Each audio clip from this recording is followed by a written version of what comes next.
it's not really mellow, but I say the first record especially is more of a maybe angry record. During the early 90s, a new genre was taking hold of the youth of America. It was angry, loud, and a fusion of several styles of rock, metal, and rap. That genre was called nu metal. However, say that to any die-hard Deftones fan and you'll most likely regret it. Deftones were and always have been wrongly associated with the nu metal movement in many eyes, despite the fact their music often tells a very different story. The band themselves have even rejected the notion of being associated with the genre, so how did they come to be misgenred? Korn's debut record, which most consider to be the commercial catapult for nu metal, hit the shelves exactly 1 year before Deftones released their own debut record, Adrenaline. So in some regards, it's easy to see why Deftones joined the ranks of Korn, Limp Bizkit, and even Slipknot when being designated a nu metal band. They essentially rose to fame in the same scene as the Red Caps, Adidas tracksuits, and boiler suits, or Adidas if you're American. Sonically, they were in many ways very similar, and the image, which was a mix of hip-hop, skater, and alternative, also fit the nu metal ethos of the time. But Deftones had a sound and style all of their own. With musical origins and influence dating back to hardcore punk, new wave, and heavy metal, Deftones are so much more than they have ever been recognized for. This is Change, the Deftones story.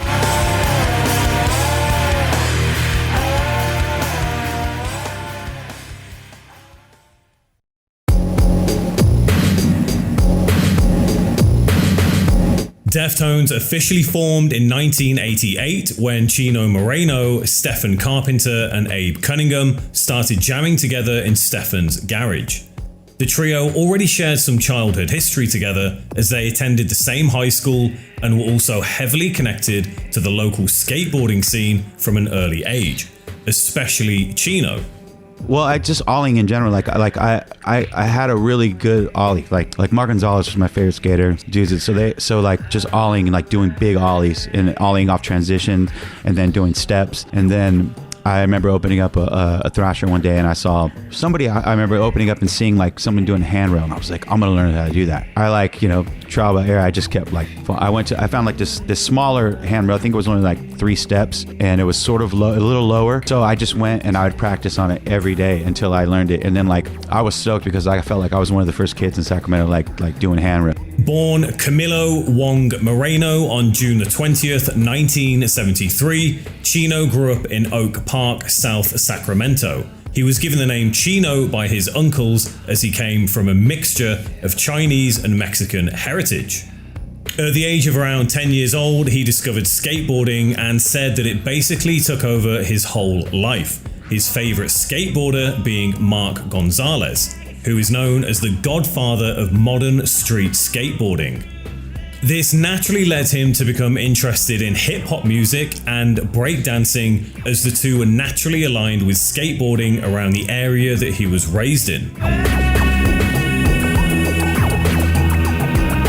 Commonly, skateboarding in this era was associated with punk rock, but in the 5th grade, he was even part of a breakdancing crew where he mostly practiced pop locking, a style of dance popular within breakdancing communities in the 80s and 90s, and still very much so today. We've all been friends since we were kids, man. We started in '88 in the garage, so I was 15 years old. I grew up in the same neighborhood, went to the same school, elementary school, junior high school. Yeah, I mean, I knew I loved it, and I listened to all kinds of music. Didn't know how to do it really, but we were lucky enough as kids to sort of learn by experience. There wasn't the internet and things like that, so we weren't able to expose ourselves that early. So it was like just staying in the garage and playing and teaching ourselves our craft. We weren't able to really like we were in the garage. Like we looked at it like when we got out of the garage, that's when we entered the world. You know, before that, in the garage, it was just us, and we were able to suck. You know what I mean? And figure out what we were doing. Although Chino was doing well in school during his younger years, he would later lose interest in education to focus on music and hanging out with friends. He failed to graduate because of this, and he was even kicked out of high school due to poor attendance. His parents had little concern for Chino's educational progress. At the age of around 15, Chino's parents would go through a tough divorce and essentially left him to his own devices. A couple of years prior to this though, Chino would spend most of his time with Stephen Carpenter and Abe Cunningham.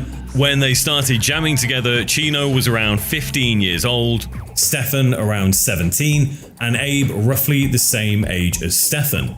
Stephen's garage would be the starting place for these early jam sessions. Stephen was born August 3rd, 1970, and at the age of around 15 years old, he was hit by a car while skateboarding. He was bound to a wheelchair for several months, and it was during this time he decided to pick up the guitar. He would teach himself songs by prominent metal bands of the early to mid 80s, and when Chino found out Stephen could play guitar, this was the main catalyst that brought the trio together musically, including Abe. This would be Stephen's main musical influence, the Big Four: Anthrax, Metallica, Megadeth, and Slayer. Although Chino essentially grew up with hip-hop music being an influence from an early age through his discovery of breakdancing, he soon discovered a love for the post-punk and new wave music movements.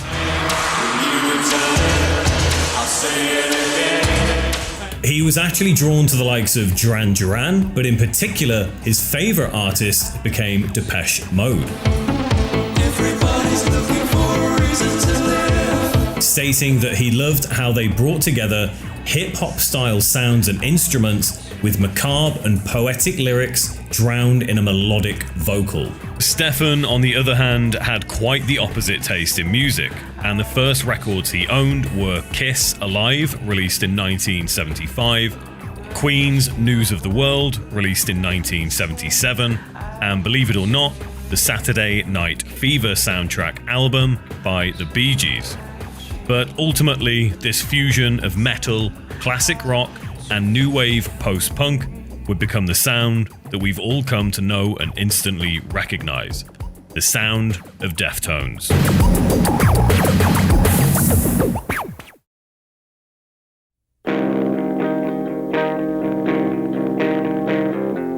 During the early 90s, Deftones would form a solid lineup that included Chino Moreno on lead vocals, Stephen Carpenter on guitar, Chi Cheng on bass, and Abe Cunningham on drums. Although Abe did leave the band briefly to be replaced by John Taylor for a couple of years. Like any other band of that era, they started to play some local shows, and one such show that took place in Sacramento in 1992 not only displays a very young Deftones, but also gave us an insight into their early sound. They played on a local cable TV show called Sacto Active Rock. Whilst not fully developed, you can certainly hear Chino's unique style of vocal in its early stages.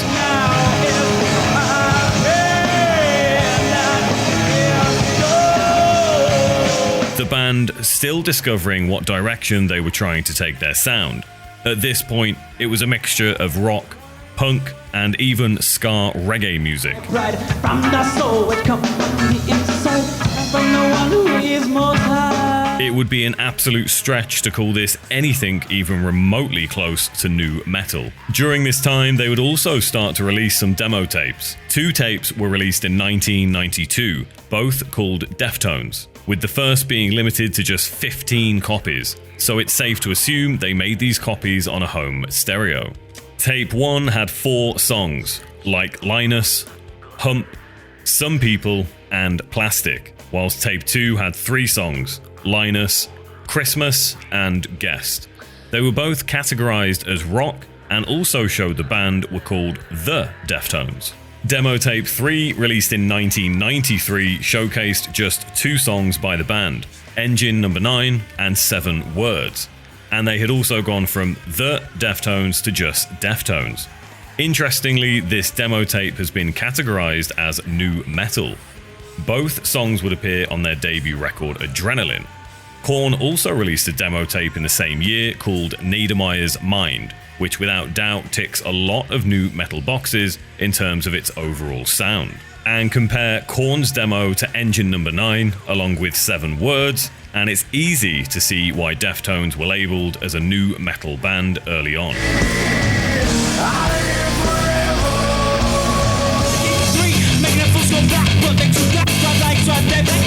But how did Deftones' debut record even come about in the first place? Well, Deftones almost missed out on the record deal of a lifetime, and if it wasn't for what happened next, we probably never would have even heard of them.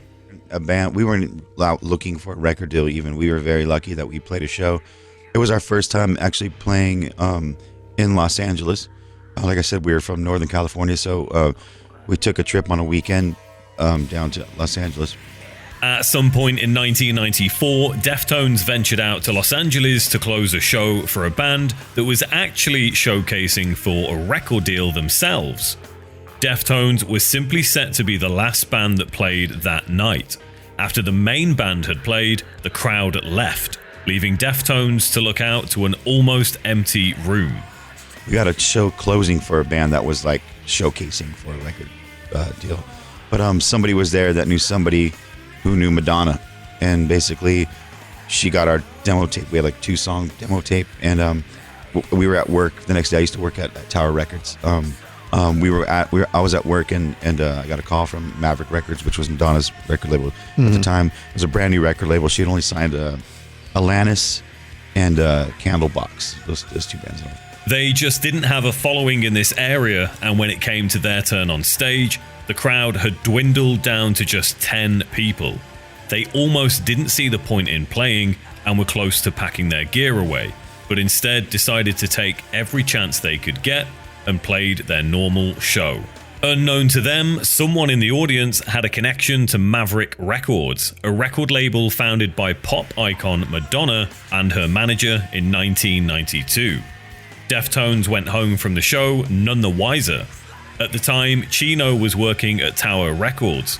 He got a call the next day from Maverick, who invited them to perform a small showcase for Madonna's manager, Freddie DeMann, co-founder of Maverick Records. So we go in there, and we're like in a little rehearsal spot. They rented gear for us. We went in there, and it was actually Madonna's manager and Guy Osiri, who's Madonna's manager now, and we sit, they sit on a chair, and they said, okay, play. We played like 2 songs, and in the middle, like Freddie DeMann stands up, and he goes, okay, I heard enough. Where do I sign? They were signed on the spot. To go from a bunch of skateboarding kids to essentially auditioning for Madonna in the space of a few years was nothing short of surreal for all of them. And it was all thanks to a chance encounter at a random show in Los Angeles. I'll come to the offices. We went to the offices right after that. I sat down on the couch, sort of like this right now, and the door opens and Madonna walks in. And back then it was like, and we signed like some 8-album deal or something like that. You know what I mean? And that seems so far-fetched in the future. I was like, if we even get to make 2 records or this one record, and come out, at that age, you were just thinking, this is success. In the same year of 1994, Maverick had also released a single for Bad Brains, an American hardcore punk band formed in 1976, a band that also heavily influenced the sound of Deftones. However, now it was time for Deftones to unleash their vision onto the world, a vision that would be fueled by adrenaline.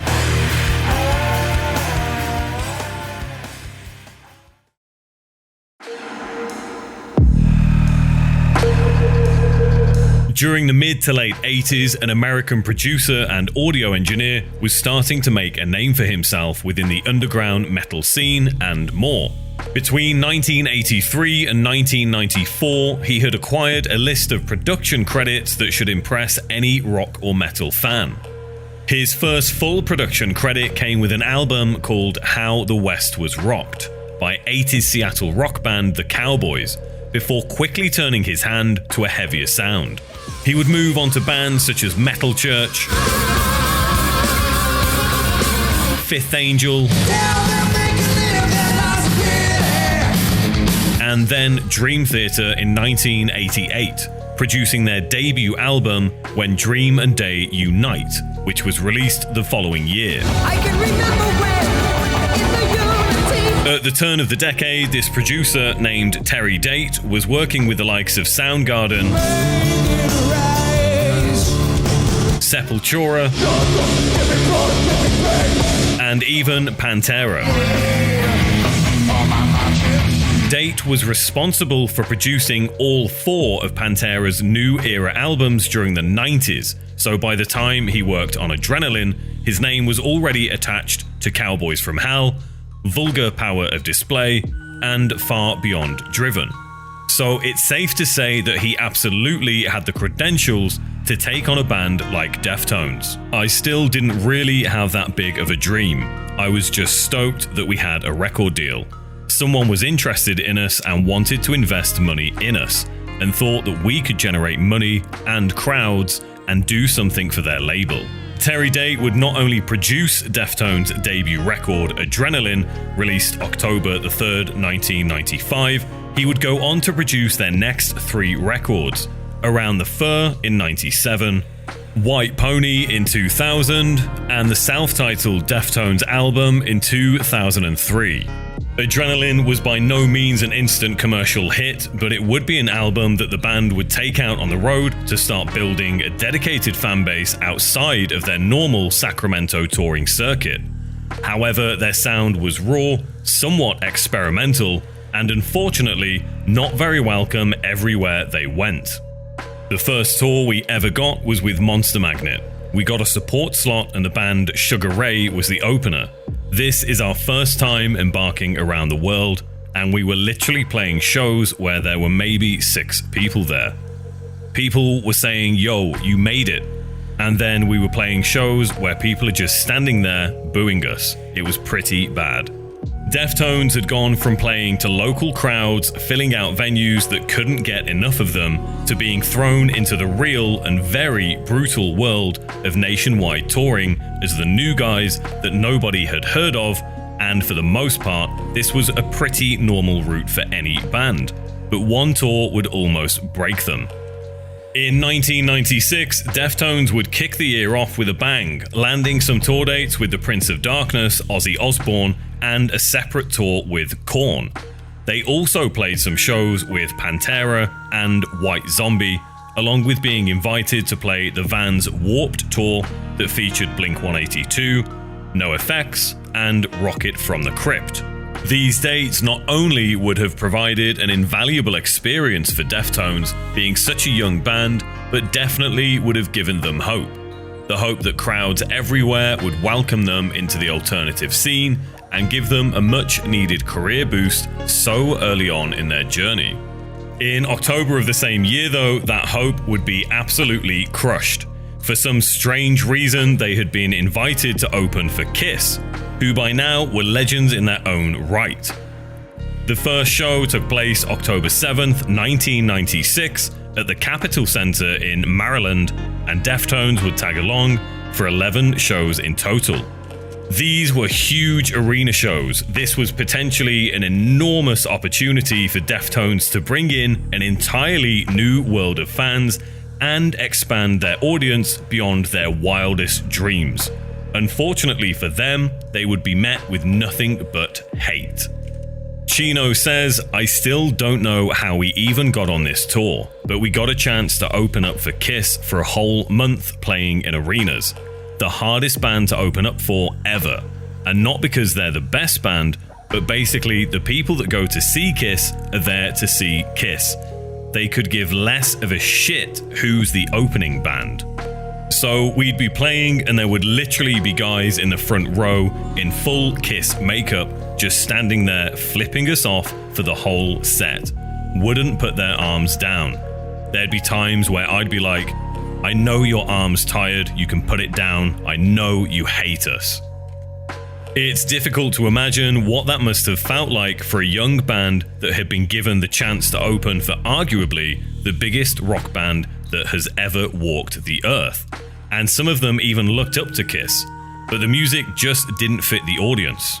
One theory as to why Deftones were chosen as support is pretty simple. The 1996 Kiss tour was essentially a reunion tour that featured some original members that hadn't played together since the late 70s. So chances are they decided to pick a band nobody had heard of that Kiss knew no one would be interested in, just to make themselves look better. This most likely would have been devastating for Deftones despite the other touring commitments they had with the likes of Korn, Pantera, and White Zombie. Being given a taste of stardom on a level they now thought they would probably never achieve.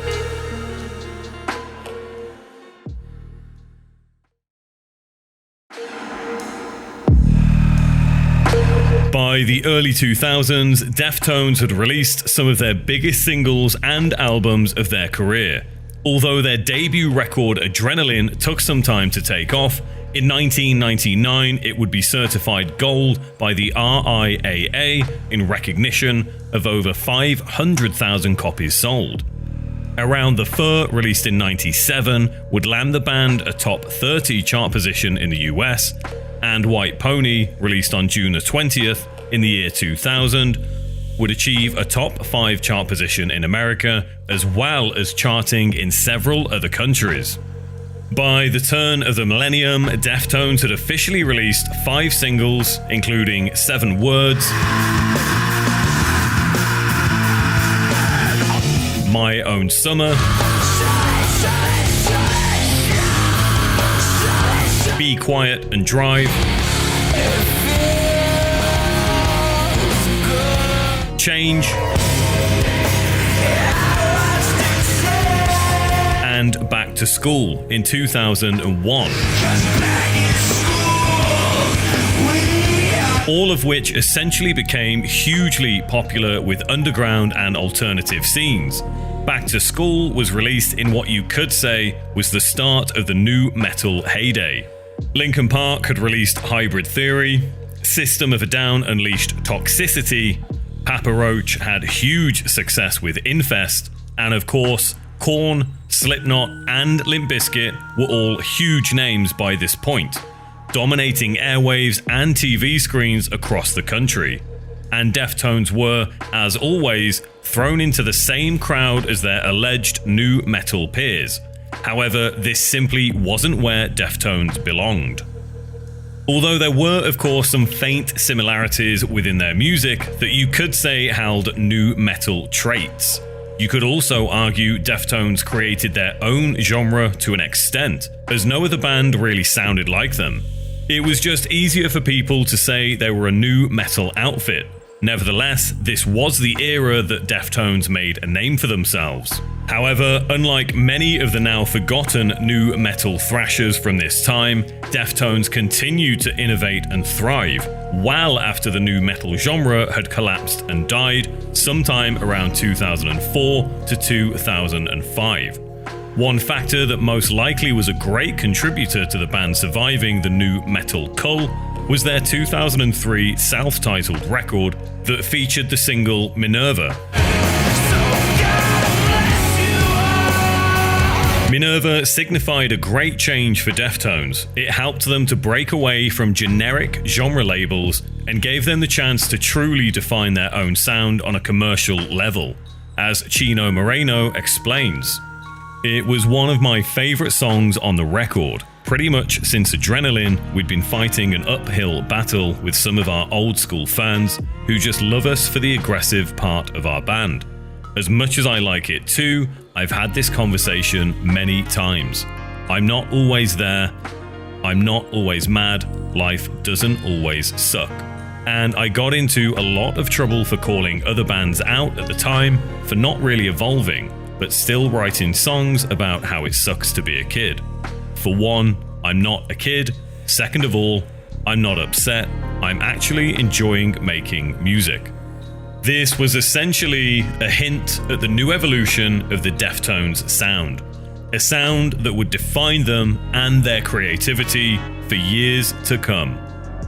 When Deftones began their journey all those years ago, they were just a bunch of skateboarding kids that had a love for music and hanging out with each other. No one could have predicted the heights their creativity and free spirits would reach. They were indeed innovators in their own right when it came to the music we've all come to know and love. It wasn't quite nu metal, it wasn't simply alternative, it was Deftones. With every album they released, their fan base grew, their fame expanded, and their sound developed into something so unique no other band can match them. However, in 2008, their world would be turned upside down. Their bass player and brother Chi Cheng, who had been with the band for around 18 years since he joined in 1990, would be involved in a tragic car accident. Chi would fall into a coma and would spend the next few years in a semi-conscious state. At the time, Deftones were working on what would have been their 6th studio album, Eros. Not knowing what would become of Chi, they drafted in a temporary bass player to fill in for him. The band would issue a statement in 2009 saying, "As we neared completion of Eros, we realized that this record doesn't best encompass and represent who we are currently as people and musicians. And although those songs will see the light of day at some point, we collectively made the decision that we needed to take a new approach, and with Chi's condition heavy on our minds whilst doing so. Out of respect for Chi, his family, and his fellow band members, we will not be detailing the struggles he went through during his final years. We will instead simply remember him as the talented poet, musician, and bass player of Deftones. He sadly passed away on April the 13th, 2013. He was just 42 years old. Despite this tragic loss, the band battled on, and still to this day continue to release heartfelt and unique music that no other artist could even come close to. They are not defined by genre, they are defined by their own sound, and that sound is Deftones.